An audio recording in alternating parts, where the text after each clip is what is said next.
안녕하세요, 수험생 여러분. 이번 시간은 27강으로서 교재로는 317페이지입니다. 전세권 나오죠? 그 부분에 대한 강의를 드릴게요. 이 전세권 볼 때는 임차권하고 비교해서 보셔야 되거든요. 보셔야 되는데, 예를 들어서요.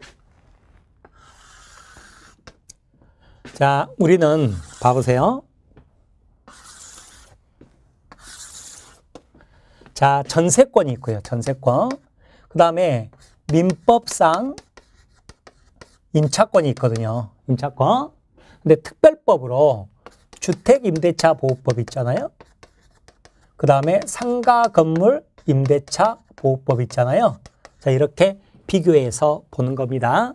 그러면 봐보세요. 먼저 여러분은 어떻게 구분을 하시냐면 전세권은 뭐예요? 물권이란 말이에요. 물권. 물권이에요. 토지 건물 다 빌릴 수가 있는데 물권이에요. 물권이면 임차권은 채권인데 전세권은 물권이다. 그러면 언제 전세권인 줄 아느냐? 등기부를 확인을 하면 되겠죠. 그러면 등기부를 봐보는 거죠. 등기부를 보는데 뭘로 등기가 돼 있어야 돼요? 임차권이 아니라 전세권으로 등기가 돼 있다. 그럼 뭐예요? 전세권이라고요. 그 목적물이 토지건 건물이건 전세권 등기가 돼 있으면 다 전세권이에요. 그러면 등기가 안 돼 있거나 등기가 되더라도 임차권으로 등기가 돼 있다. 그러면 어떻게 되겠어요? 그건 임차권이죠. 그러면 이제 임차권으로 왔을 때는 법이 3개가 있는데 어느 게 적용되느냐 이렇게 정리해서 보시면 이거는 제가 임차권에서 이미 말씀드렸죠. 먼저 목적물이 주택이다. 단독주택이건 공동주택이건 목적물이 주택임대차다. 그러면 100% 뭐가 적용되는 거예요? 100% 주임법이 적용되는 거죠. 그런데 상가 건물이다. 상가죠, 그죠? 상가다. 그러면 금액 제한이 있다고요, 그죠? 서울이면 얼마까지? 환산보증금 6억 1천만 원까지, 그죠?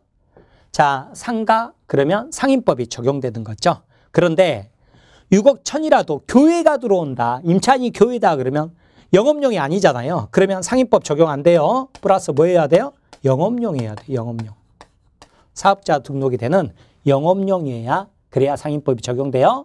그런데 상가라도 어때요? 상가라도 금액을 초과해 버린다든지 금액 범위 아니라고 하더라도 비영업용이다. 그죠?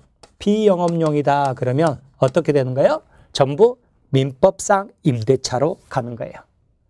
그런데 또요. 토지 임대차죠? 토지 임대차다. 그럼 또 어떻게 되는 거예요? 100% 또 다 뭐예요? 민법상 임대차로 가는 거예요. 그러지 토지는 주택도 상가도 아니잖아요. 그래서 주임법 상임법이 적용될 수 없다. 먼저 이렇게 구분을 하십니다. 그리고 나면 여러분 머릿속으로 어떻게 정리를 하시냐면 크게 보면 어때요? 특별법에만 적용되는 게 5가지가 있다. 이건 나중에 설명드릴게요. 그리고 이제 전세권, 임차권도 다 적용되는 게 크게 보면 5가지가 있다. 이렇게 하시라고요. 5가지예요. 그러면 전세권 하나, 그 다음에 둘, 그 다음에 셋, 그 다음에 넷, 그 다음 5 이렇게 보는 거죠. 그죠? 우리 어디서 다 설명드린 내용이라고요? 임대차 볼 때 다 설명드렸던 내용이에요. 선임 삐뚤삐뚤. 제가 마음속이 좀 비뚤어졌나 보였는데 마음에 안 들어. 그러면 어떻게 해요? 고치면 되죠. 그죠? 이렇게 조금 마음에 드네요. 그러면 이제 전세권 보세요. 전세권 보면 전세권 물권이란 말이에요. 그러니까 어때요? 등기했을 때 성립하는 거죠. 그죠? 근데 임차권 채권이니까 등기 없어도 성립하는데 등기하면 뭐가 생긴다고요? 대항력이 생긴다 그랬죠. 근데 주임법은 어땠나요? 등기 없어도 인도 플러스 주민등록을 옮기면 다음 날로부터 뭐가 생겨요? 대항력. 상임법은 인도 플러스 사업자 등록하면 그 다음 날로부터 대항력 그랬죠. 그죠? 전세권은요. 영익물권이면서 담보물권적 성격도 있어요. 그래서요. 나중에 기간 끝났는데 만약에 전세금을 돌려받지 못하죠. 그럼 저당권하고 똑같아져 버려요. 경매 신청할 수 있고, 그죠? 의무경매라고 그러죠. 판결 절차 거칠 필요 없이 바로 전세권에게서 경매 신청해 버릴 수 있어요. 그리고 배당 절차 참가해서 뭐예요? 우선 변제권이 있는 거예요. 우선 변제권이 있어요. 근데 임차인은 어쩌냐면 보증금 돌려받지 못하죠? 그러면 임차권에 대한 경매 신청권은 없어요. 전부 뭘 해야 돼요? 보증 반환 소송. 자, 판결에 의한 경매를 뭐라고 그래요? 강제경매라고 그래요. 강제경매. 판결에 의한 경매죠. 그죠? 여기도 뭐예요? 강제경매. 판결에 의한 경매예요. 여기도 강제경매. 판결에 의한 경매죠. 그죠? 판결에 의한 경매. 이렇게 가는 거예요. 이렇게 가는 건데 배당 절차 참가에서 우선 변제권이 없어요. 설령 등기한 임차권이라도 우선 변제권은 없습니다. 그런데 주임법 상임법은 어때요? 또 인도에 주민등록에 확정일자까지 받았다. 그럼 뭐가 있어요? 우선 변제권이 있다 그러잖아요. 상임법 인도에 사업자 등록에 확정일자까지 받죠? 그럼 뭐가 있어요? 우선 변제권이 있다 그러잖아요. 자, 이렇게 보십니다. 자, 그 다음에 전세권 그러면 10년 이하인데 건물 전세권은 1년 이상 10년 이하 그랬잖아요. 그리고 실제 사례에서 전세권 등기까지 건물 주인들이 잘 안 해주거든요. 그래서 전세권 드물어요. 근데 대표적인 애가 뭐다? 은행, 지점 그랬죠. 물론 아파트도 전세권 등기하면 전세권이에요. 근데 보통 등기 안 해주잖아요. 그러면 임차권이죠. 그죠? 그러면 주임법으로 가는 거죠. 그런데 아파트도 전세권 등기했다. 그럼 뭐예요? 전세권으로 가는 거예요. 전세권으로 가는데 은행 지점으로 설명드려보죠. 국민은행이 여기 구로 지점 들어오면서 상가 건물 1층, 2층을 빌렸단 말이에요. 빌릴 때 이제 전세권으로 들어오는 거죠. 이때 건물주 입장에는 어때요? 은행 들어오면 장기고 그 다음에 전세금도 많이 주고 그 다음에 건물 홍보 효과도 있어요. 거기 임차인들은 어때요? 우리 국민은행 지점 그 건물이야 이렇게 말을 하면 좋잖아요. 그죠? 그래서 이 건물주 입장에서는 아이고 등기해 드릴 테니까 들어오세요. 그렇게 하면 이제 전세권이란 말이에요. 그러면 건물 전세권이니까 1년에서 10년까지 이렇게 했겠죠. 보통 10년으로 계약하고 등기했겠죠. 자, 그런데 기간이 끝났단 말이에요. 끝났어요. 그런데 기간 끝나기 전 건물주가 전세권 설정자가 끝나기 전 1개월에서 6개월 사이에 별 말이 없잖아요. 나가라 마라 이런 말 없죠. 그러면 자동으로 연장돼 버려요. 자동으로 연장. 자동적으로 연장되는 것을 뭐라고 그러냐면 묵시적 갱신 혹은 법정 갱신 그러는 거예요. 법정 갱신인데요. 법정 갱신되면 동일한 조건이에요. 동일한 조건인데 기간은 정함이 없는 것으로 봐버려요. 그러니까 다시 10년이 아니라 동일한 조건이니까 전세금은 그대로예요. 전세금은 그대로인데 기간만 10년이 아니라 기간 정함이 없는 것이 돼버려요. 기간 정함이 없는 것이니까 양 당사자 모두 언제든지 나가라 나가겠다 할 수 있어요. 나가라 나가겠다. 대신에 상대방에 시간을 줘야 돼요. 얼마? 6개월 시간을 줘야 된다. 그래요. 근데 민법상 임대차 별말 없다. 법정갱신 되잖아요. 그러면 동일한 조건에 여기도 기간 정함이 없어요. 그래서 보증금 월세는 그대로인데 기간만 정함이 없다고요. 그러면 양 당사자 언제든지 나가라 나가겠다 할 수 있어요. 근데 임대인이 나가라고 했을 때 임차인에게는 6개월 시간을 줘야 되는데 임차인이 나가겠다고 그러면 임대인은 1개월 후에 보증금을 반환해 줘야 돼요. 근데 주임법 상임법은 어땠나요? 법정갱신되죠? 그러면 동일한 조건, 그죠? 법정갱신됐다. 동일한 조건. 이건 같은데 기간 정함이 없는 게 아니라 여기는 2년 딱 못이 박혀져 있어요. 여기는 1년하고 딱 못을 박아버렸어요. 그래서 법정 원계약 동안에는 나가라 나가겠다 못 하잖아요. 그죠? 그런데 다시 법정갱신됐어요. 법정갱신됐다 그러면 이제 임대인은 나가라고 못 해요. 오직 임차인만 나가라고 할 수 있어요. 그래서 양 당사자가 아니라 임차인만 해지할 수 있어요. 임차인만 해지할 수 있고 얼마가 지나면 3개월이 지나면 효력이 발생한다 그래요. 임차인은 3개월, 임차인만 나가겠다 할 수 있고 임대인에게 3개월의 시간을 줘야 된다. 보증금 마련할 시간. 자, 이런 차이죠. 그죠? 억지로 암기하려고 하지 마시고요. 자주 보다 보면 여러분이 알 수 있을 거예요. 자, 그렇게 보세요. 자, 그렇게 보는데 여기도 조금 마음에 안 들어서 이렇게 해보자. 자, 그 다음에 우리 전전 시간에도 말씀드렸지만 임차인은 고쳐달라고 하는 거죠. 근데 자기가 고쳤다 그러면 필요비 청구할 수 있잖아요. 유익비도 청구할 수 있죠. 그죠? 그러면 자, 주임법상 임차인도 필요비 유익비 청구할 수 있죠. 상임법상 임차인도 필요비 유익비 청구할 수 있잖아요. 그런데 전세권자는 물권자죠. 그죠? 물권자는 직접적 배타적으로 지배하는 대신에 자기가 고치고 살아야 된다고요. 그래서 필요비 청구를 못해요. 그래서 전세권이라고 항상 유리한 것은 아니에요. 이게 다른 점이죠. 유익비는 청구할 수 있다. 그 다음에 민법상 임차인은 자, 건물의 경우 유익비는 떼갈 수 없는 거, 중축한 걸 말했잖아요. 근데 떼갈 수 있는 거, 천정의 에어컨이 있었죠. 그걸 뭐라고 그랬어요? 부속물. 부속물 매수 청구할 수 있었죠? 매수 청구권 있었잖아요. 그죠? 그 다음에 토지 임차에는 뭐 있었어요? 먼저 갱신 청구한 다음에, 그죠? 갱신 청구한 다음에 거절당했다. 그럼 뭐 할 수 있었어요? 지상물 매수 청구할 수 있다. 그랬죠? 이거 어디서 나왔어요? 지상권에서 나온 거 임차권에서도 가져다 쓴다 그랬잖아요. 지상물 매수 청구권 있잖아요. 그러면 자, 지금 전세권자도 어때요? 전세권자도 부속물 매수 청구권 있어요.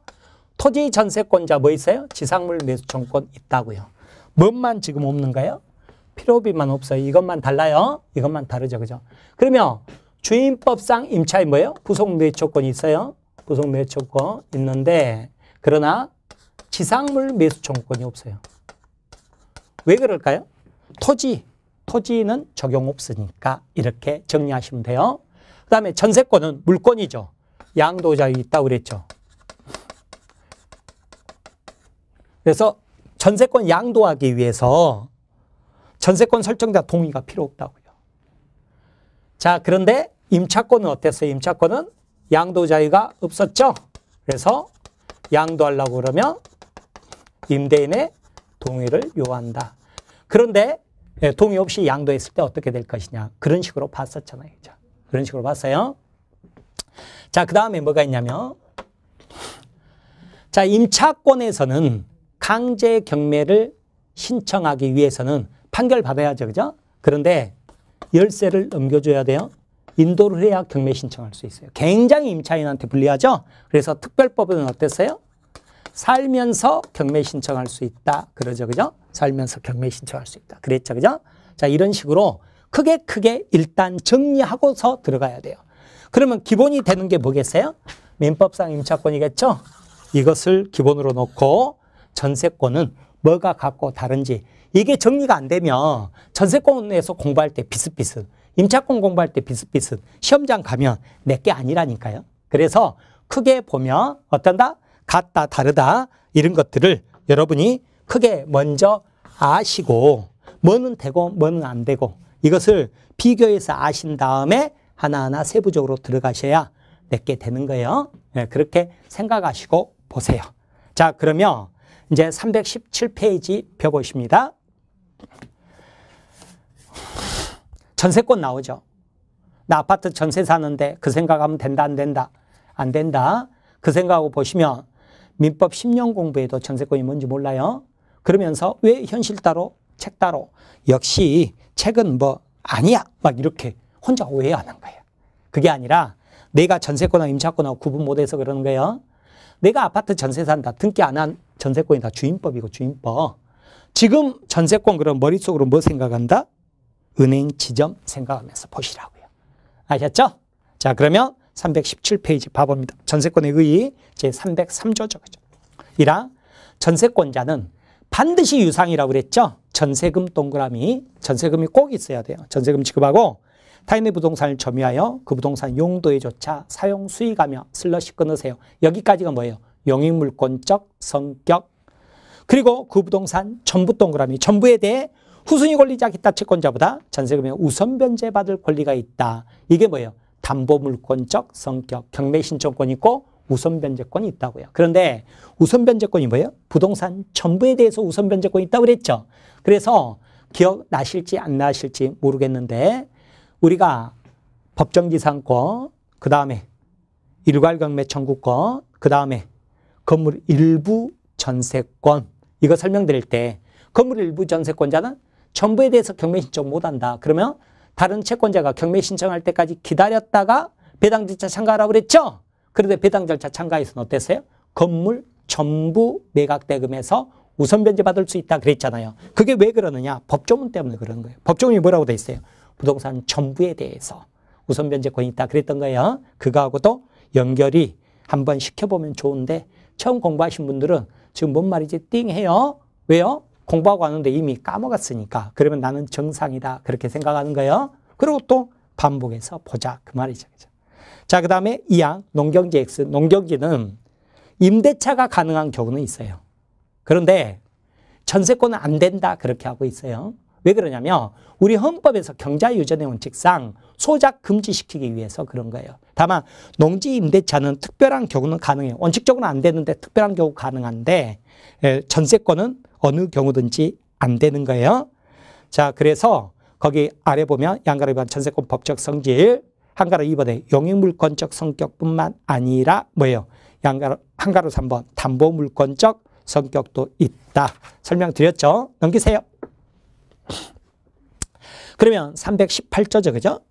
자, 전세권은 어떻게 취득하느냐? 당연히 186조 전세권 설정 계약 플러스 등기에서 187조 상소 공용징수 판결 경매 기타 법률 규정은 등기 없어도 이렇게 가겠죠. 그죠?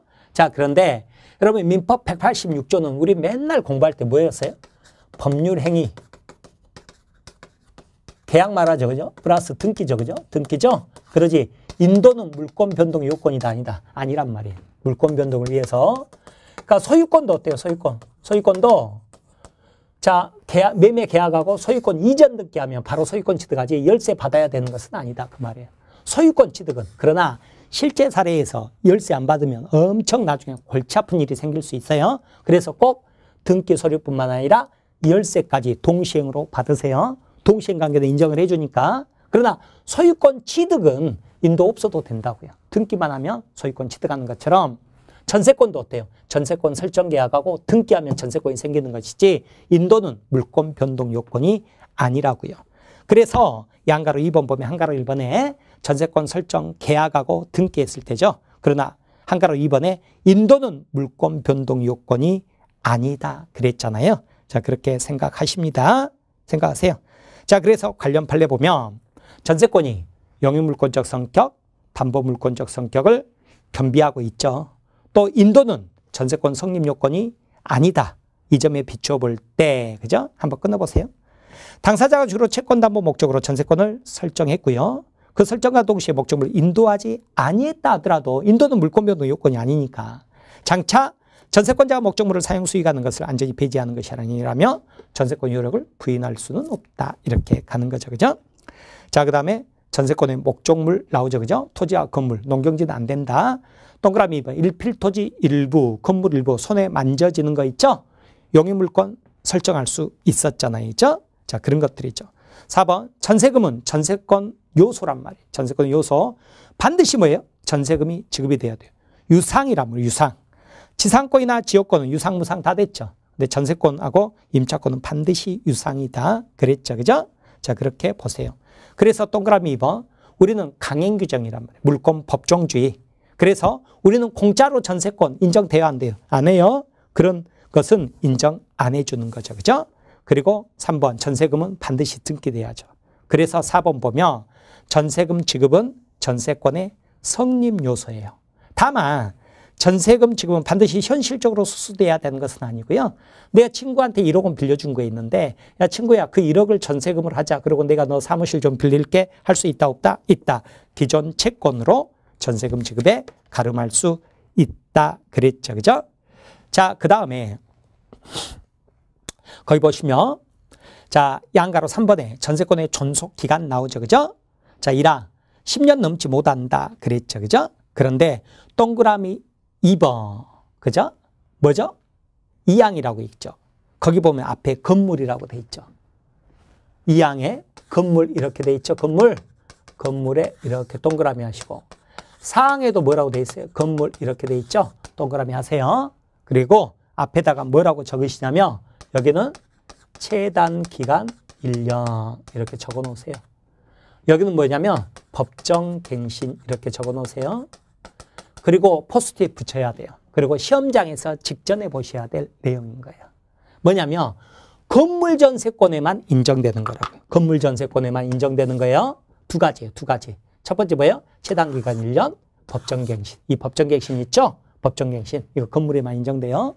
자, 그러니까 이것을 예를 들어서 토지 전세권의 경우 체단기간 1년이다 X거든요. 근데 그런 것을 시험장에서 바로 보면 어떻게 그 세세한 것까지 내가 기억을 하겠냐고요. 우리는 보통 사람은 그런 거 기억 잘 못 하거든요. 하지만 내가 맨날 어때요? 이렇게 건물 전세권에서 건물 전세권만 인정되는 거 두 가지가 있었다. 뭐 체단기간 1년, 법정갱신 이렇게 보고 있었다면 시험장에서 어때요? 3초면 봐버린단 말이에요.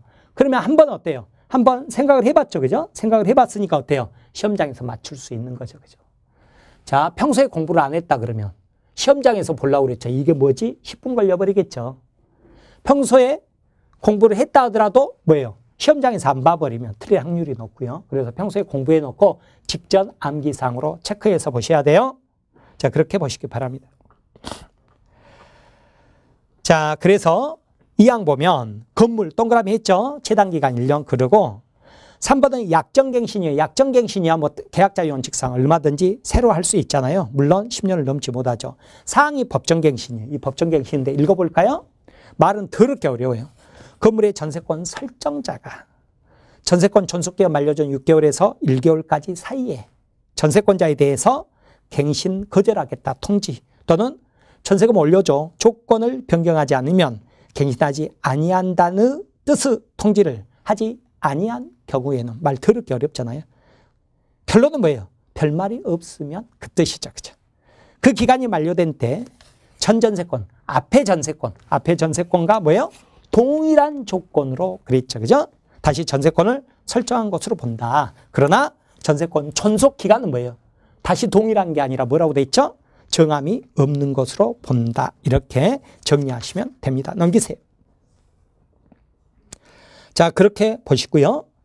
자, 그 다음에 한가로 3번에 그러면 존속기간 약정이 없는 경우 그랬죠. 그죠? 이렇게 이제 기간 정함이 없는 경우 이런 경우 있잖아요. 이런 경우는 어떻게 한다고요?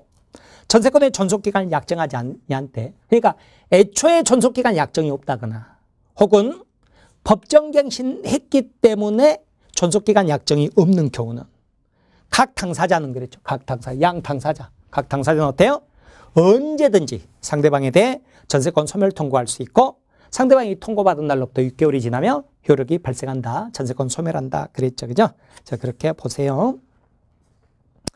자, 그렇게 보시고 이제 전세권의 효력 나오죠. 그죠? 자, 전세권자는 어때요? 영유물권이니까 당연히 뭐예요? 사용 수익할 수 있겠죠. 그죠? 수익할 수 있겠죠? 다만 건물주 입장에서는 은행이 들어온다고 해가지고 전세권 설정 등기까지 해줬는데 들어와서 룸사롱 해버려요. 골치 아프죠. 그죠? 골치 아프다 그랬을 때는 자, 동그라미 2번에 나오죠. 전세권자가 원래 사용 수익하기로 했던 용도에 따라서 사용 수익하지 않고 이를 위반해서 사용 수익했단 말이에요. 그러면 전세권 설정자로서는 전세권 소멸 청구할 수 있어야 되겠죠. 이 경우 전세권 설정자로서는 자, 그거 전세권자에 대해서 룸사롱 한 거 다 뜯어라. 원상회복해라. 그죠? 그리고 나서 어떻게 해요? 자기가 손해를 입은 것을 배상 청구할 수 있다. 그 말이죠. 자, 오른쪽 321페이지입니다. 목적물 수선하고 유지할 의무가 있어요. 누가? 전세권자가. 그러니까 필요비 청구 못하는 거죠. 그죠? 그 다음에 전세금 증감 청구권 나오죠. 그죠? 이거 제가 뭐라고 그랬냐면 지상권자건 전세권이건 임차권이건 다 있는 거라고 그랬죠. 뭐 베네수엘라처럼 인플레이가 아주 심했다. 10년 전에 정한 전세금이 지금 경제 현실에 맞지 않다. 올려줘 내려줘 할 수 있다고요. 자, 그렇게 보시고요. 뭐 이 항에 뭐 20분의 1 초과하지 못한다 어쩌고저쩌고 별로 안 중요합니다. 그 다음에 한가로 4번에 물권적 청구권, 상린관계 다 적용되겠죠? 전세권자도 반환, 방해 제거, 방해 예방 청구권 있고 이웃과는 사이좋게 살아라. 그러니까 이웃이 전세권자다. 사이좋게 살아야죠. 그죠? 당연히 상린관계에 관한 규정이 준용됩니다. 자, 그 다음에요. 양가로 2번에 그 전세권 처분 306조 나오죠. 그죠? 자, 물권은 양도 자유 있다고 그랬죠. 그래서 지상권이나 전세권이나 양도 자유가 있는 것은 똑같습니다. 그런데 물권은 강행 규정이니까 지상권은 양도 금지 특약을 해봤자 무효다 그랬죠. 그죠? 원칙적이란 말이에요. 그러니까 거기는 별표 칠 필요 없어요. 그런데 특이한 게 뭐라고요? 전세권은 양도 자유가 있다. 여기까지는 원칙적인 모습인데 설정행위로 양도 금지 특약이 가능하다. 오, 특이하네. 이렇게 보라고 그랬잖아요. 306조 봐봅니다. 전세권자는 전세권을 타인에게 양도 또는 담보로 제공할 수 있고 그 존속기간 내에서 그 목적물을 타인에게 전전세 또는 임대할 수 있다. 슬러시 끊어보세요. 원칙적으로 당연하단 말이에요. 왜? 물권은 양도 자유가 있으니까. 그런데 뭐가 특이하냐? 그 다음이죠. 그죠? 어디다 별표 쳐야 돼요? 단소조항에 뭐라고 돼 있죠? 그러나 설정행위로 이를 금지한 때는 그러하지 아니하다. 오, 특이하다. 그 말이죠. 그죠? 이해하셨죠? 자, 지상권, 전세권, 물권이다. 물권이니까 양도 자유가 있다. 지상권 설정자, 전세권 설정자 독이 필요 없죠? 강행 규정이다. 그러니까 양도 금지 특약 해봤자 소용없다. 지상권에서 그랬잖아요. 그러면 전세권도 양도 금지 특약 무효다 이래야 될 것 같은데 전세권에서만큼은 어쩐다고요? 양도 금지 특약이 가능하다. 아, 특이하다. 이렇게 정리하시면 되겠습니다. 자, 그 다음에 한가로 2번에 보면 307조죠. 그죠? 전세권은 이제 양도했죠. 그러면 그 양수인은요? 당연히 뭐예요? 끼고 샀단 말이에요. 그러니까 전세권 설정자에 대해 전세권 양도인과 동일한 권리 의무가 있다. 이렇게 되죠. 그죠? 자, 그렇게 보세요. 자, 그런데 이제 322페이지 보면 거기 동그라미 2번, 3번 내용인데요. 여러분, 우리 나중에 저당권 가서 공부를 합니다만 A가 B은행으로부터요. 자, 부동산을 담보물로 제공하고 1억 원을 빌렸어요. 그러면 B은행은 어쩌냐면 B은행은 부동산을 담보물로 제공했으니까 B은행은 이 아파트에 뭐가 있어요? 저당권이 있겠죠? 저당권이 있어요. 그런데 돈을 빌렸잖아요. 채권인데 채권 중에서도 신용대출해줬다. 만약에 신용대출해줬다면 저당권이 없잖아요. 이런 채권을 일반 채권이라 함에 비해서 담보물이 있는 채권을 뭐라고 그러냐면 담보물로 씌어있다. 그래서 피담보 채권이다. 이렇게 표현합니다. 자, 이제 용어 먼저 나왔죠. 저당권 가서 또 설명해 주겠습니다만 담보물 없는 채권, 일반 채권이라고 그래요. 담보물이 있는 채권을 뭐라고 그런다? 피담보 채권이라고 그런다. 워낙 용어 많이 나오니까 이 자리에서 딱 암기합니다. 네, 저당권이 있는 채권을 뭐라고 그런다? 피담보 채권. 아셨죠? 그러면 암기했죠? 그러면 조금 이따 잊어먹는단 말이에요. 그러면 어때요? 정사기도 하고 다시 한번 보고. 왜요? 어디서 나온다고 또 저당권에서 설명드릴 테니까 잊어먹는 거에 대해서 스트레스 받지 마세요. 그런데 이 피담보 채권하고 저당권은 운명을 같이 해요. 죽어도 같이 죽고 살아도 같이 살고 그러는 거예요. 그래서 피담보 채권이 소멸하잖아요. 그러면 저당권도 소멸하는 거예요. 피담보 채권이 없는 저당권이 있을 수가 없으니까 돈 안 빌리고 뭐 한다고 저당권을 설정해줘요. 그래서 변제하면 어때요? 저당권은 말소 등기 없어도 소멸한다. 그래서 그렇게 나오는 거예요. 187조죠. 그죠? 그런데요. 이 부동산에 대해서 A는 소유권이 있고 B은행은 뭐가 있죠? 저당권이 있죠. 그죠?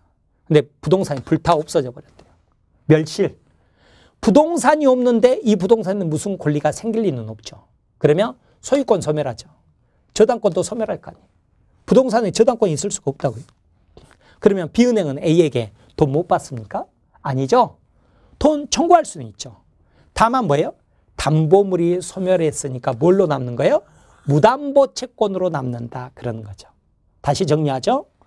피담보 채권이 소멸하면 저당권도 소멸해요. 그런데 저당권이 소멸한다고 채권이 소멸하지는 않아요. 다만 담보물이 소멸했으니까 무담보 채권으로 남는다. 일반 채권처럼 무담보 채권으로 남는다. 그러는 거예요. 자, 그러면 전세권도 뭐라고 그랬어요?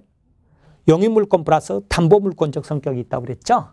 그래서 어쩌냐면 전세권자는 전세권자는 자 어때요? 전세금 반환 청구권이 있겠죠. 전세금이 꼭 있어야 된다. 전세금이 없는 전세권이라는 것은 있을 수가 없어요. 그러니까 어쩌냐면 아직 존속기간이 남아있는 사이에 전세권 놔두고요. 10년 후 전세금 반환 청구권이 있잖아요. 이 채권만 양도해버리면 되겠어요? 안 되겠어요? 안 되죠. 왜요? 전세금이 없는 전세권은 있을 수가 없으니까. 그러나 전세권 존속기간이 만료됐어요. 그러면 전세권이 소멸하죠. 소멸하면 뭐는 남죠? 전세금 반환 채권은 남잖아요. 이제 이것만 양도할 수 있어요? 없어요? 있다 그 말이죠. 이해하셨어요? 전세권 존속 기간 중에 전세금만 양도할 수가 없다고요. 그러면 전세금과 전세권이 분리돼 버리니까. 그러나 기간 만료돼서 전세권이 소멸했다 그러면 뭐만 남아요? 전세금만 남죠? 이것만 양도할 수 있다 없다? 있다 그 말이죠. 자 그러면 중요합니다. 322페이지 보면 동그라미 2번이죠. 전세금 반환 채권과 분리해서 전세권만을 양도할 수는 없다. 전세권이 담보물권적 성격을 가지므로 원칙적으로 전세권을 그 담보하는 전세금 반환 채권과 분리해서 양도하는 것은 허용되지 않는다 그 말이죠. 그죠? 두 개는 분리될 수가 없다고요. 그런데 3번 전세권이 존속하는 한 전세권과 분리해서 전세금 반환 채권만 양도할 수 없죠. 분리해서 전세권만 양도도 안 되고 분리해서 전세금 반환 채권만 양도할 수도 없다고요. 다만 장래 전세권이 소멸하는 경우 뭐만 남아요? 전세금 반환 청구권만 남겠죠. 그죠? 이것이 발생한 것을 조건으로 그 장래의 조건부 채권을 양도할 수 있다 그랬죠. 자 이렇게 정리합니다. 그 다음에 한가로 3번에 뭐가 나오냐면 전세권을 목적으로 한 저당권 나오죠. 그죠? 자 경매에도 단타 있다 그거잖아요. 자 다시 또 봐봅니다. 갑구의 소유자 A죠. 그죠? 자 그런데 여기에 전세권이 있는 거죠. 전세권. 지상권이나 혹은 전세권이 있는 거죠. 그런데 지상권이나 전세권을 담보물로 제공하고 저당권을 설정해주고 돈 빌릴 수 있다 그랬죠. 그러면 여러분이 이거 읽을 줄 아셔야 돼요. 어떻게 읽어야 돼요? 이런 등기부를 보면 A가 돈 빌린 게 아니에요. A가 C에게 지상권 전세권을 설정해 줬는데 C가 D에게 돈 빌린 거예요. 그리고 뭘 담보물로 제공했어요? 권리인 지상권 전세권을 담보물로 제공한 거죠. 그죠? 우리 지역권에서 뭐였어요? 지역권은 저당권 목적 안 된다 이렇게 공부했잖아요. 그때 나왔던 거예요. 그러면 지금 봐보세요. 전세권으로 설명을 드리죠. 그러면 전세권자가 뭐 할 수 있어요? D에게 돈 빌리고 전세권을 담보물로 제공해 줬다고요. 이때 C가 변제 안 하죠. 그죠? C가 변제 안 하면 D는 뭘 경매로 넘겨버려요? 전세권을 경매로 넘겨버린다고요. 그러면 우리가 경매 물건 검색하는데 부동산이 아니라 전세권이 경매로 나왔다. 권리가 전세권이 경매로 나왔다고요. 그런데 이게 경매에도 단타 있다. 왜 그러느냐? 10년인데 3개월밖에 안 남았거든요. 전세금 1억이에요. 그럼 감정평가에서 1억 100% 나왔겠죠? 내가 70%로 낙찰받았어요. 7천만 원에 낙찰받았죠. 3개월만 있으면 어때요? 전세금 1억 원 반환 청구할 수 있잖아요. 경매에도 단타 있다. 그거예요. 자, 그렇게 보시면 돼요. 그렇게 보시면 되는데 그런데요. 전세권 존속기간이 만료되면 전세권 소멸하죠. 그죠? 전세권 소멸하죠? 그런다고 해서 전세금이 소멸한 것은 아니고 C는 뭐 할 수 있어요? A에게 전세금 반환 청구할 수 있잖아요. 그죠? 청구할 수 있죠. 그죠? 그런데 전세권이 소멸했는데 이를 목적으로 한 저당권이 있을 수 없죠.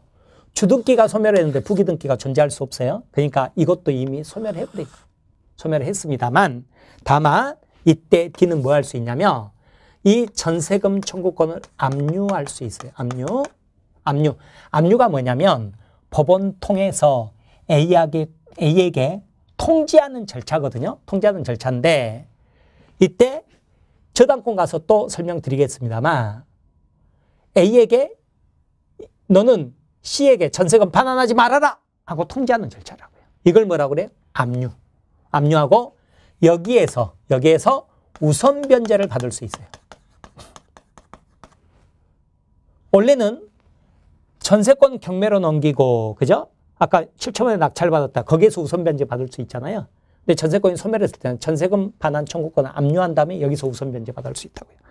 이것을 우리는 뭐라고 그러냐면 물상대의 이렇게 표현합니다. 물상대의성. 저당권 가서 다시 설명드릴게요. 그리고 이때 압류라는 것은 지급 전에만 할 수 있어요. 지급해버렸는데 압류하면 안 되잖아요. 그죠? 지급 전에만 할 수 있고요. 그 다음에 꼭 압류는 저당권자가 할 필요가 없어요. 다른 제3 채권자가 압류해도 무방하다. 왜? 꽉 잡아놓는 것이니까. 이게 바로 물상대의라는 거예요. 물상대의. 자, 그러면 한가로 3번에 전세권을 목적으로 한 저당권 설정 나오죠. 그죠? 동그라미 1번. 지상권 또는 전세권은 이를 목적으로 한 저당권 설정할 수 있거든요. 이때 지상권, 전세권을 목적으로 저당권을 설정한 자 A죠. 그죠? A는 당연히 저당권자 D의 동의가 없는 한 지상권 또는 전세권을 소멸하게 하는 행위를 하면 안 되겠죠? 왜요? 그러면 이를 목적으로 한 저당권도 소멸하니까. 그리고 2번, 전세권을 목적으로 한 저당권이 설정된 경우 저당권자는 피담보 채권 변제기 후에 전세권 자체를 뭐예요? 변제 안 하면 경매로 넘겨버릴 수 있다고요. 또는 전세금 반환 채권에 대해서 반환 채권 있죠? 이 청구권, 이 반환 채권을 어떻게 압류해서 어떻게 해요? 전세권 설정자로부터 진적 전세금 반환 채권을 행사할 수도 있다. 그랬죠. 그죠? 그죠? 자, 그 다음에 동그라미 3번 보면 그런데 전세권이 존속기간 만료로 소멸했다. 그랬을 때죠. 그죠? 소멸했다. 그랬을 때죠. 자, 그때 어쩌냐면 기억봐. 영익물권적 전세권은 전세권 존속기간 만료로 소멸했죠. 그죠? 소멸하고 저당권자는 어때요? 저당권자는 더 이상 전세권 자체에 대해 저당권을 실행할 수 없잖아요. 실행할 수 없죠? 이때 전세권 설정자는 누구에게? 전세권자에게 전세금 반환 의무를 부담하는 거예요. 저당권자가 아니라 이때 저당권자로서는 물상대의 규정에 의해서 전세금 반환 채권에 대해 압류한 다음에 뭐 추심명, 전문명 이런 거 몰라도 돼요. 제3자 강제 집행 절차에서 배당 요구할 수 있다. 이게 뭐예요? 물상대의 그러죠. 그죠? 자, 이렇게 보시기 바랍니다. 자, 그 다음에 이제 전전세라는 게 나오죠. 그죠? 우리는 물권은 양도 자유가 있잖아요. 그러니까 전세권자가 또 전세권을 설정해 준 걸 뭐라고 그래요? 전전세 그렇게 표현합니다. 전전세라고 그러는데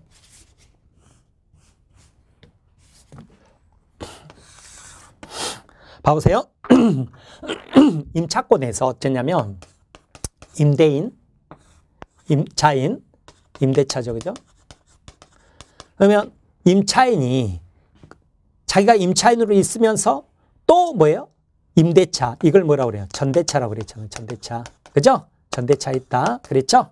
그러면 이 임차권 양도 전대하려고 그러면 뭐가 필요했어요? 임대인의 동의가 필요했다. 그랬잖아요. 그죠? 이 전대차 하려고 그러면 병의 동의가 필요해요. 근데 동의 없이 했을 때 어떻게 될 것이냐. 이런 문제가 있었잖아요. 그죠? 이런 문제가 있었는데 지금은 갑의 부동산의 을이 전세권 설정을 했다. 전세권. 그죠? 근데 전세권자가 어떻게 했어요? 전세권 양도할 수 있고 하지만 자기가 전세권자로 그대로 있으면서 또 전세권을 설정해 준 거죠. 그죠? 이걸 뭐라고 그러냐면 전전세라고 표현을 해요. 근데 이 전전세 할 때 갑의 동의 필요하다, 필요 없다? 동의 필요 없다고요. 여기서는 동의를 해줘야죠. 그죠? 동의를 요한한다. 동의가 필요한데 여기는 뭐예요? 동의가 필요 없다고요. 필요 없이 얼마든지 전전세 할 수 있어요. 다만 임차권은 등기할 필요가 없잖아요. 전세권은 등기를 해야죠. 등기를 해야죠. 그러니까 등기가 어떻게 되겠어요? 소유자가 갑인데 을이 전세권이죠. 전세권, 을 이렇게 돼 있죠. 그죠? 그러면 동일성을 인정해 주기 위해서 부기등기로 합니다. 전전세에서 전전세권자 누구? 병 이렇게 등기가 되는 거예요. 그래서 우리 전대차도 임차권에 종속되잖아요. 임대차가 소멸하면 전대차도 소멸하죠. 그죠? 마찬가지로 전세권이 소멸하면 전전세도 소멸하는 거예요. 왜? 주등기가 없는데 부기등기가 있을 수 없으니까. 이런 내용입니다. 이런 내용. 그리고 전세금 범위 내에서만 전세금 가능하고요. 이렇게 가는 건데 여기를 뭐 원전세권 설정자, 원전세권자 그러는 거죠. 그리고 여기를 뭐라고 그래요? 자, 전전세 설정자고 여기는 전전세권자 이런 식으로 표현할 수가 있겠죠. 그죠? 자, 그런데 이때 전전세권자도 어때요? 물권자란 말이에요. 물권자.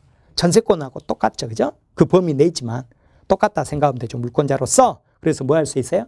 경매 신청, 우선 변제권 행사할 수 있는데요. 자, 봐보세요. 전세권은 소멸하지 않았는데 전전세 소멸했는데 전전세금 안 돌려준다고 경매 신청 못합니다. 왜요? 이 부동산 을 게 아니라 누구 거예요? 갑 거니까. 그래서 경매 신청하려고 그러면 자, 전세권이 소멸을 해야 돼요. 그래서 전세권도 소멸한 상태예요. 소멸한 상태인데 또 하나가 뭐냐면 전세권 소멸했으면 전세금 반환해 줘야 돼요. 그죠? 전세금 반환을 안 했어요? 안 했어? 안 했고 다시 뭐예요? 전세금을 반환 안 했을 때만 이 요건을 다 갖춰야 돼요. 그래야만이 뭐예요? 병은 갑의 부동산, 을 부동산이 아니잖아요. 갑의 부동산을 경매 신청할 수 있다. 이렇게 가는 거예요. 그러면 전전세 보세요. 308조. 전세권의 목적물을 전전세 또는 임대한 경우 전세권자는 누구예요? 을이죠. 그죠? 을은 전전세 또는 임대하지 아니하였으면 면할 수 있는 불가항력으로 인한 손해에 대해서 책임을 부담한다. 그랬죠. 그죠? 그래서 책임을 가중시켜 놨는데요. 이건 쓸데없는 법조문입니다. 시험에는 오히려 잘 나옵니다만 쓸데없는 법조문입니다. 왜요? 현실에서 이런 일은 있을 수가 없어요. 벼락 맞았다는 거죠. 벼락 맞아서 불가항력으로 인한 손해 벼락 맞았다. 근데 전전세 또는 임대하지 않았으면 벼락 안 맞았겠어요? 어차피 벼락 맞았지? 그래서 전전세 또는 임대하지 아니하였으면 면할 수 있는 불가항력 손해라는 것은 현실에서는 있기 어렵습니다. 근데 아무튼 법조문은 그 책임을 부담한다. 이렇게 이야기를 하고 있습니다. 자, 이렇게 보시고 효과 보면 오른쪽 와보세요. 효과 보면 전세권자 누구예요? 병이죠. 그죠? 병의 지위 나오죠? 전세권자는 전세권에서와 같은 내용의 권리를 가지죠. 다만 원전세권 설정자에 대해서는 직접적으로 아무런 권리 의무를 가지지 않겠죠.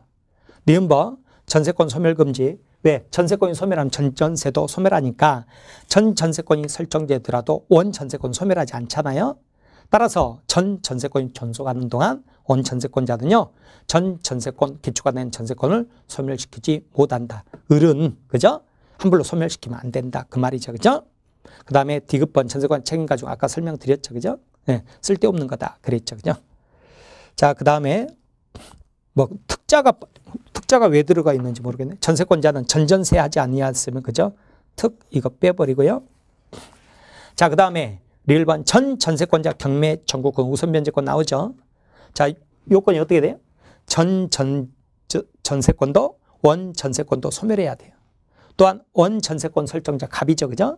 갑이 원전세권자 을에 대한 원전세금 반환을 지치하고 있을 때 전세권자도 뭐예요? 자기가 전세금 반환받지 못했다고 경매 청구권, 우선 변제권 인정된다. 그렇죠. 그죠? 네.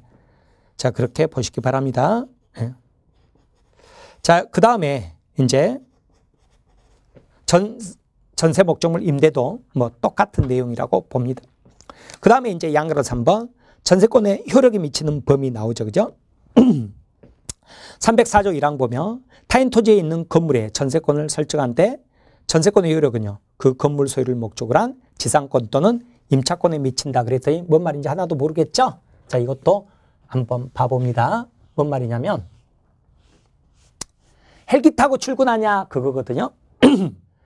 헬기 타고 출근하냐 이건데 뭐냐면 지금 갑소유 토지예요. 그런데 을이 임차인인데 을이 여기다 건물을 지었어요. 3층짜리 건물. 을이 소유자라고. 그런데 이 건물에 2층에 국민은행이 들어온 거죠. 그죠? 뭘로? 전세권자로 들어왔어요. 그러면 국민은행은 등기를 어디만 해요? 2층 건물에만 하죠. 토지에는 할 필요가 없죠. 할 수도 없고 왜? 임차권이 있으면 사용권이 있으면 거기다가 또 전세권 등기 못하고 뭐 이런 것들이 있어요. 아무튼 그렇게 보시기 바랍니다.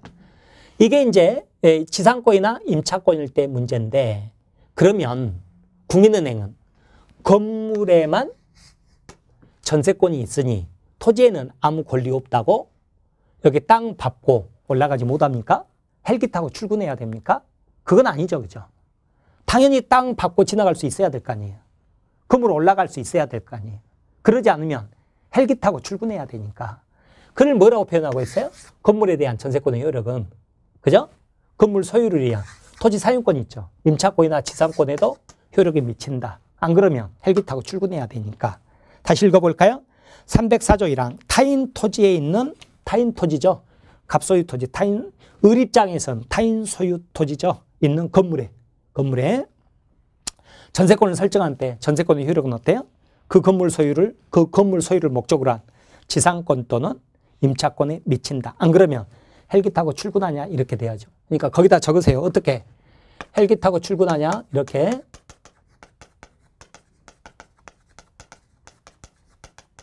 이렇게 적어 놓으시라고. 그래야 여러분이 한 번에 딱 보고 뭔 말인지 아니까.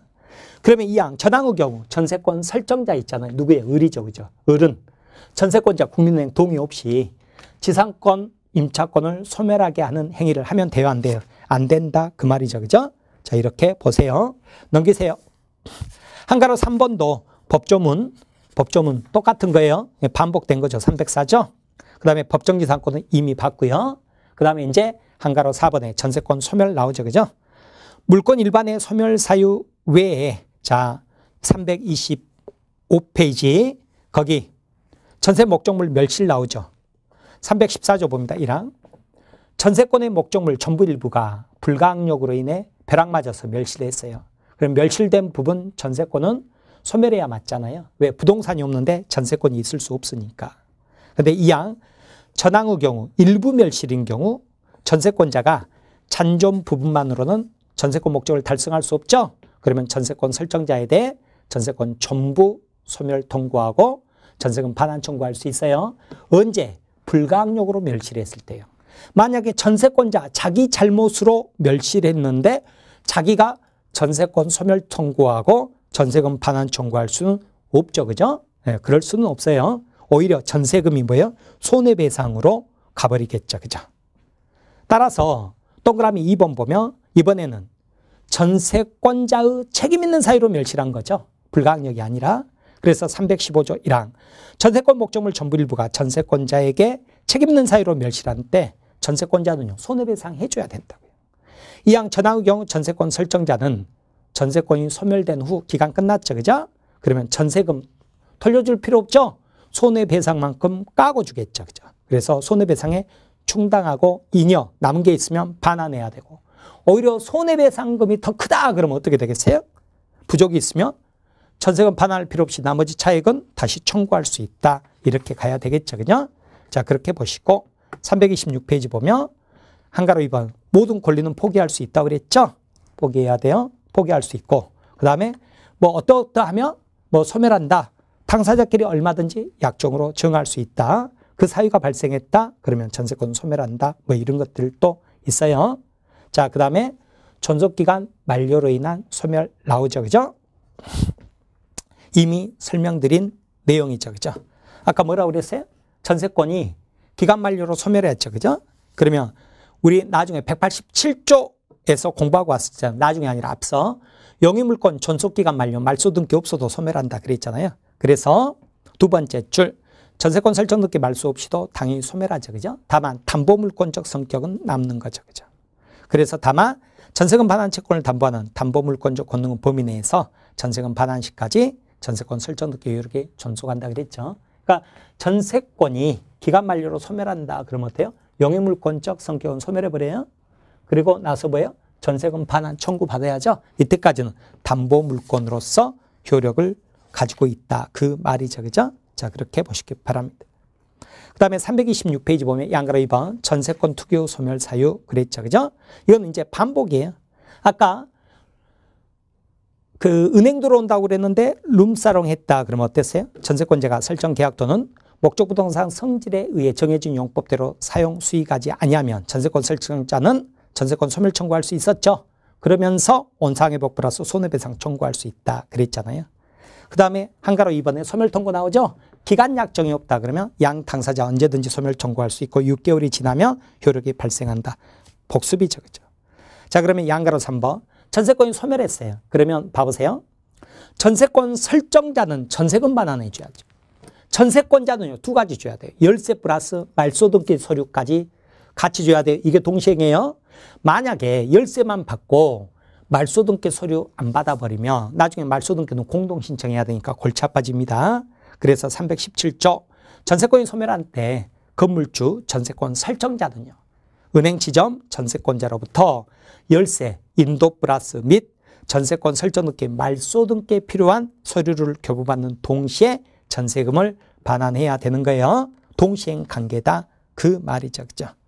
따라서 관련 판례 보세요. 열세만 받았다 그랬죠. 말소 등기 서류를 안 받았어요. 그러면 전세금 반환할 필요 있다 없다? 없다. 동시행 관계니까 그 말입니다. 그래서 관련 판례 보면 전세권 소멸 후 전세권 설정자에게 열세 넘겨줘서 인도했다 하더라도 전세권 설정 등기 말소 등기에 필요한 서류를 교부 제공하지 않는 이상 전세금에 대한 이자 상당의 이득을 전세권 설정자에게 청구할 수 없다. 왜? 동시행 관계니까 그 말이죠. 그죠? 네가 안 주길래 나도 안 줬다. 그런데 왜 안 주냐고. 그죠? 뭐 안 준 만큼 이자 청구하고 이럴 수가 없다. 그 말이죠. 그죠? 결국은 동시행 관계다. 그 말이에요. 자, 그 다음에 한가로 2번에 전세권자는 경매 청구권이 있고 우선 변제권이 있다. 그랬죠. 그죠? 자, 그런데 디귿번이죠. 그죠? 목적물 일부 전세권 나오잖아요. 일부 전세권. 그러면 전세권이 설정된 부동산 일부를 분할 절차를 거친 후에 그 부분에 대해서만 경매를 신청할 수 있죠. 따라서 전세 목적물이 아닌 부분 전부에 대해서는 경매 신청권은 없다고요. 자, 그렇게 보시면 됩니다. 그래서 아래 관련 판례 보면 건물 일부에 대해 전세권이 설정되어 있는 경우 아까 일괄경매 청구권하고 결론이 반대라고 그랬죠. 그죠? 저당권에서 일괄경매 청구권하고 결론 반대. 전세권자는 그 건물 전부에 대해 후순위 권리자 기타 채권자보다 전세금의 우선 변제를 받을 권리가 있어요. 그러나 전세권 목적물이 아닌 나머지 건물 부분에 대해서 이 우선 변제권은 변론으로 하고 경매 신청권은 없다고요. 그래서 다른 채권자가 경매 신청할 때까지 기다려야 된다. 그래요. 자, 그렇게 보시고 그 다음에 자, 거기 보충학습 나오죠. 그죠? 보충학습. 이거 하나만 더 설명드릴게요. 이거 임차권에서도 제가 설명드린 내용이잖아요. 임차권에서 설명드린 내용인데 소유자 A예요. 그러면 여기 먼저 전세권이 있고, 그죠? 그 다음에 저당권이 있고, 그 다음에 후순위 저당권이 있고, 여기는 먼저 저당권이 있고, 그 다음에 전세권이 있고, 그 다음에 후순위 저당권이 있죠. 누가 경매 신청했느냐? 상관없다고요. E가 경매 신청했고, 누가 경매 신청했고, 이런 거 속지 마세요. 경매로 B가 경매를 받았죠. 그죠? 경매 받았다. 그런 말소 기준 권리 찾으라고 그랬죠. 그죠? 말소 기준 권리. 말소 기준 권리는 뭐예요? 저당권 중에서 가장 선수의 저당권 있죠? 이걸 뭐라고 그래요? 말소 기준이 되는 권리다. 그러죠. 그죠? 말소 기준이 된다. 그러면 말소 기준 권리 이하의 권리는 다 소멸해버리죠? 말소 기준 권리 이전에 있는 권리는 승계하는 거예요. 승계. 인수한다. 인수. 그러면 B는 어때요? 전세권이 있는 부동산을 경매받은 바보. 여기 B는 어때요? 깨끗한 부동산을 경매받은 똑똑한 놈. 이렇게 되는 거죠. 그리고 나서 이제 소멸한 자들은 어때요? 배당 절차 참가해서 배당받는 거죠. 그죠? 자, 그 내용이에요. 말소 기준 권리 찾는 거예요. 그 다음에 유익비 상한 청구권. 어때요? 필요비는 청구 못하죠? 유익비만 상한 청구할 수 있다. 그랬죠. 그죠? 자, 그렇게 보시고요. 그 다음에 4번에 자, 전세권도 나대지로 빌렸다. 나대지로 돌려주죠. 그러니까 원상회복 해야죠. 그래서 316조 보면 전세권이 그 전속기간 만료로 인해 소멸한 때 전세권자는 목적물로 원상회복해야죠. 그죠? 그리고 목적물에 부속시킨 물건을 수거할 수 있다. 그랬죠? 그렇게 보시기 바랍니다. 자, 그때 보시면 부속물 매수권이 있다고 그랬죠. 그죠? 네, 그래서 거기 보시면 2항 보면 전항의 경우 부속 물건이 전세권 설정자 동의를 얻어서 부속시킨 것인데 임차권에서 나온 거하고 똑같잖아요. 전세권자는 전세권 설정자에 대해 부속 물건 매수 청구할 수 있다고 해서 천정해요. 그 부속 물건이 전세권 설정자로부터 매수한 것인데도 같다. 뭐예요? 똑같다고요. 똑같아. 이렇게 보시기 바랍니다. 자, 그 다음에 329페이지 보면 한가로 5번에 토지죠. 그죠? 토지 임차인에게 뭐가 인정됐어요? 지상물 매수 청구권 인정된 것처럼 이건 법조문은 없어요. 판례로 인정한 거거든요. 그래서 토지 전세권자에게 지상물 매수 청구권 인정합니다. 그래서 거기 5번에 2번 보면 법규정은 없지만 판례에서 토지 전세권자에게 토지 임차권에서와 같이 먼저 갱신 청구 후 거절당하면 지상물 매수 청구권을 인정하고 있다 그랬죠. 자, 이렇게 해서 우리 전세권 영입물권까지 마쳤습니다. 자, 이것으로 이번 강의는 마치도록 하겠습니다. 수강생 여러분 대단히 수고 많으셨습니다. 감사합니다.